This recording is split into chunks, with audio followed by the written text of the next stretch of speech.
one of the points I want to bring up is not only do I want to represent the people in the 12th district in Congress for all the reasons that I've explained, I want to help reform the Democratic Party that's brought us to this sorry state that it is in. And there are two. I can tell you 2 points of how I want to do that. One is I want to abolish superdelegates. I think the superdelegates are undemocratic with both a big D and a little d. That's how Hillary Clinton and her people stole the nomination from Bernie, and superdelegates have to go. When a Democratic voter walks into a primary in any state and casts a vote, that Democratic primary voter has the right to assume that his or her vote is going to count. They have a reasonable expectation that their vote's going to count. Well, the Democratic Party doesn't seem to think so. They can say, yeah, you can vote in the primary, but we reserve the right to go in the back room and fix it and award the nomination to someone else. Well, if that's true, why hold the primary? Why don't you just go in the back room and do what you're going to do anyway? So I want to abolish superdelegates. I want to abolish a rule that says that incumbents are automatically endorsed. I don't know how many people know this. Incumbents, why would that be? Shouldn't they have to run on their record? Somebody's been in the Senate 6 years, and they would say, okay, I want to run again. Democratic Party steps up and say, you're endorsed. Well, no, that's not how. They should have to defend their record that they've done for the last 6 years. Same with the congressman for the last 2 years. Defend what you've done. Run on what you've done and who you are, not on the fact that your butt's been warming the chair for 2 years. That doesn't go over well with many of the Democrats, man. If they're not incumbents now, they're looking forward to becoming incumbent and being hard to move out of their seats.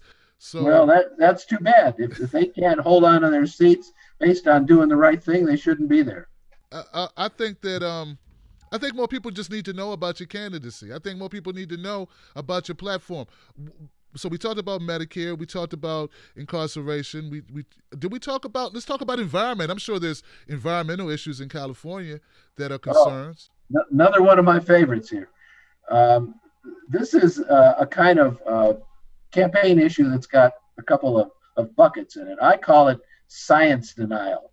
There is this thing going around the country here called science denial, and it's got a couple of prongs to it. The biggest one, of course, is environment. Science deniers are also climate deniers, climate change deniers, and that's a serious problem. I am very much in favor of tackling climate change is real, and we've got to attack it. Trump says it's a hoax, and so that's very important. But also, I mean, there's science deniers who are they're against the theory of evolution. They don't want to teach evolution. They don't want to teach a lot of things. If you deny gravity and you step off the cliff, man, you're still going to fall down, whether you deny it or not. So everyone, just because you deny a fact doesn't change the fact that it's a fact. So there's this notion that's denying science just must make it so, and people have a right to their ignorance. I don't believe in that. So climate change and environment are two parts of this science denial.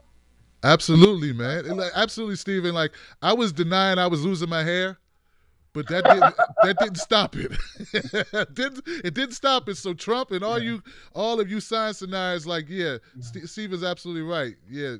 I mean, the anti-vaxxers are another one of those. Kids have a right to go to school and know that they're not going to get infected with diseases that are preventable. Now, I know there's some people that don't believe that, and they have their right to their beliefs, but the science doesn't support it. Facts are facts. Yeah, I interviewed Dr. Jill Stein a number of times during the general election, and it just harkens back to that. And there are some questions about, I don't know, the number of vaccines, the severity of the cause, or what that may cause, but like, anyone who thinks, I know Dr. Jill Stein believes in vaccines. She was just kind of concerned with the testing process, and the people that make the vaccines are on the boards for who approves vaccines. So that became a little murky. But the idea that kids don't need vaccinations, that's just loony. Like, we got rid of polio, right? Like, we don't. Yes. Here in the Bay Area, there's a county just north of San Francisco called Marin County. And in Marin County, that's kind of a place where the anti-vaccination movement is a little stronger than it is in most places. And, in Marin County, they've had outbreaks of measles there that they've never had for 30 or 40 years. And I think that kind of speaks for itself. Yeah, you can't have your babies suffer, the children suffer, because you think perception is reality when reality is reality. So just to recap, Ro Khanna has not endorsed you and has not reached out to you. Is that correct, Stephen? As we speak now, that is correct. I hope to change that. Although I don't know how he's going to endorse me if he's already endorsed Nancy Pelosi. Yeah, those may be mutually exclusive. I just don't know. Yeah. Hey, look, it's on the record. It is what it is. In the Justice Democrats, you haven't joined them yet. You're not sure. You haven't fully examined them yet. Is that correct? I need to know a little more. I certainly will make a decision in the near future about that. Yes. Got you.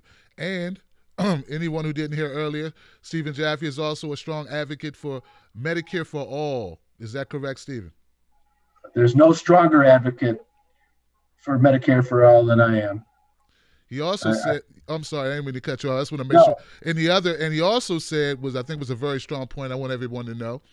He said he believes that we should go beyond just minimum wage, raising the minimum wage to $12 to $15 an hour. He believes that the minimum wage should be dependent on what your cost of living is in a given area.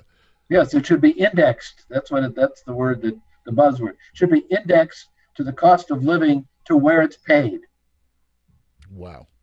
Look, he had me at that. He's Stephen Jaffe, ladies and gentlemen. He's endorsed by Tim Canova, Preston Pecos. He's now endorsed by Tim Black. I don't know how much weight that carries. But, oh, man. Thank you very much. Hey, no problem, sir. I love what you're about. I love the fact you're a fresh voice and you have ideas and you don't need to vet them through a panel. By the way, guys, Stephen Jaffe takes no super PAC money, but he'll take yours if you go to his website. What's your website, Stephen? Jaffe, the number 4, and the word Congress.com.